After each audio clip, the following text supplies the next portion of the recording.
Osteomyelitis or bone infection. Osteomyelitis is an infection and inflammation of the bone or the bone marrow. Infections can reach a bone by traveling through the bloodstream or spreading from bone tissue, or it can be the result of a trauma, surgery, joint insertion, or any type of prosthetic material, or it can be due to lack of blood flow in diabetes associated foot infections.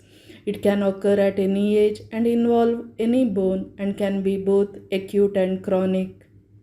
Causes. Osteomyelitis may occur as a result of a bacterial bloodstream infection that reaches the bone from another part of the body.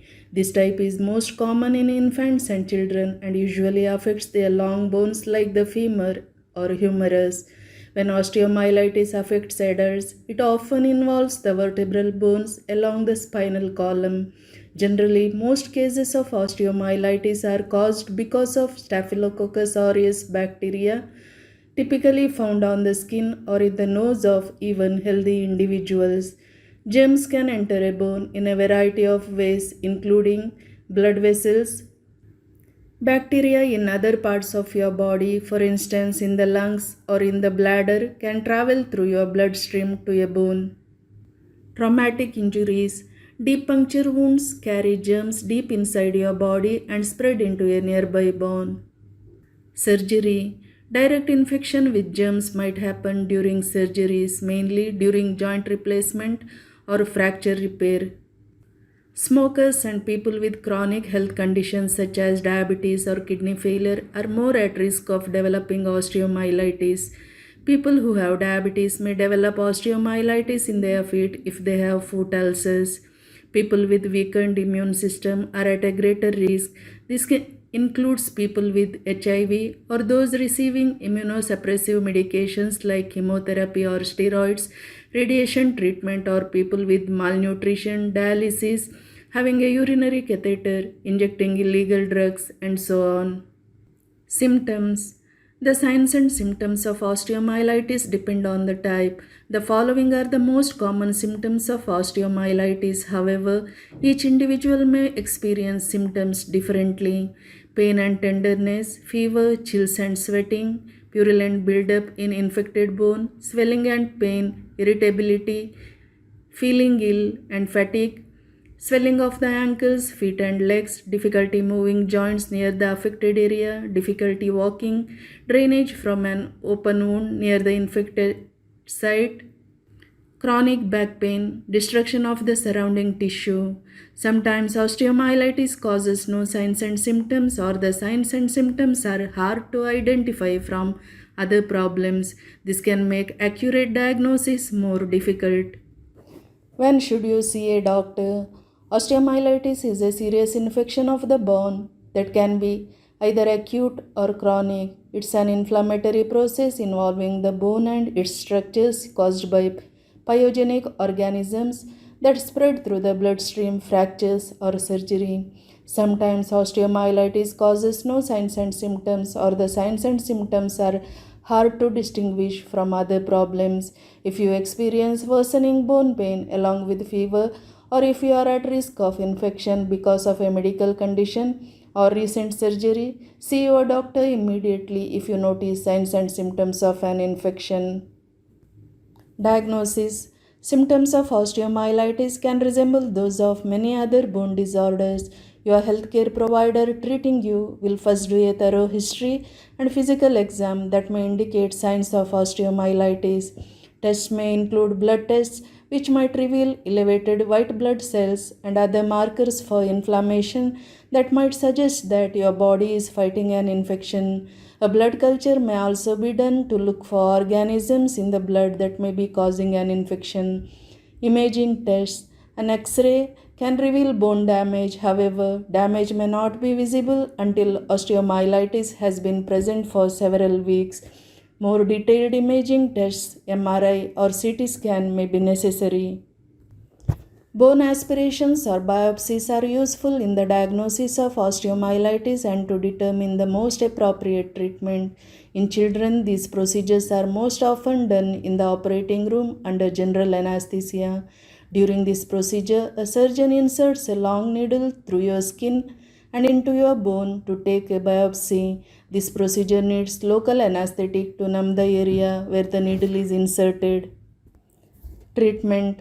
The treatment of osteomyelitis depends on the extent of the infection. It might be necessary to drain and clean the infected area surgically and then continue treatment with antibiotic therapy. In some cases, a bone graft may be necessary. The most common treatment for osteomyelitis is surgery to remove portions of bone that are infected or dead, followed by intravenous antibiotics. Osteomyelitis surgery might include one or more of the following procedures: draining. Opening up the area around the infected bone allows the surgeon to drain any pus or fluid that has built up in response to the infection. Debridement. Surgeon removes as much of the diseased bone as possible and takes a small amount of healthy bone to ensure that all the infected areas have been removed.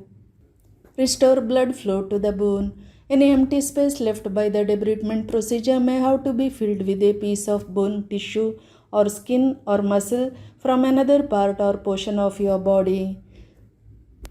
Removing foreign objects, if any, if necessary. In some cases, foreign objects placed during a previous surgery may be removed. Amputation. As a last resort, if the infection continues, surgeon might amputate all or part of the damaged limb to stop the infection from spreading further. It's most important that diabetics and those with vascular disorders be treated as quickly as possible for suspected osteomyelitis. If left untreated, this disorder can result in destruction of the bone and surrounding tissue and may lead to amputation of the affected toes or foot. Any prosthetic joint infection must be treated with immediate prosthesis removal and reimplantation. Medications. Administration of intravenous antibiotics, which may require hospitalization or may be given on an outpatient schedule. The antibiotics are usually administered for about 6 weeks and is usually individualized based on a given patient's progress. An additional course of oral antibiotics may be needed for more serious infections. It's important for the patient to continue to take antibiotics for as long as recommended by the healthcare provider and even after symptoms of the infection have resolved. In some cases, hyperbaric oxygen therapy may be recommended. If you smoke, quitting smoking can help speed healing. Complications. Successful treatment of osteomyelitis is possible, but sometimes complications occur. They may include bone death. An infection in the bone can restrict or block blood circulation within the bone, leading to bone death. Stunted growth in children. Normal growth in bones or joints in children may be affected if the infection has involved a growth plate. Fractures of the affected bone and gangrene infection in the affected area may occur. Prevention. Reducing your risk of infection will help your risk of developing osteomyelitis. Talk to your doctor about ways to prevent infections from occurring. People with conditions that are difficult to treat, such as severe diabetes, HIV, poor circulation, or a weakened immune system, are at more risk.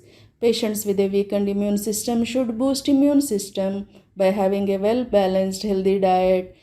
Avoid smoking, practice good hygiene, exercise regularly to improve your circulation, and avoid excessive alcohol consumption.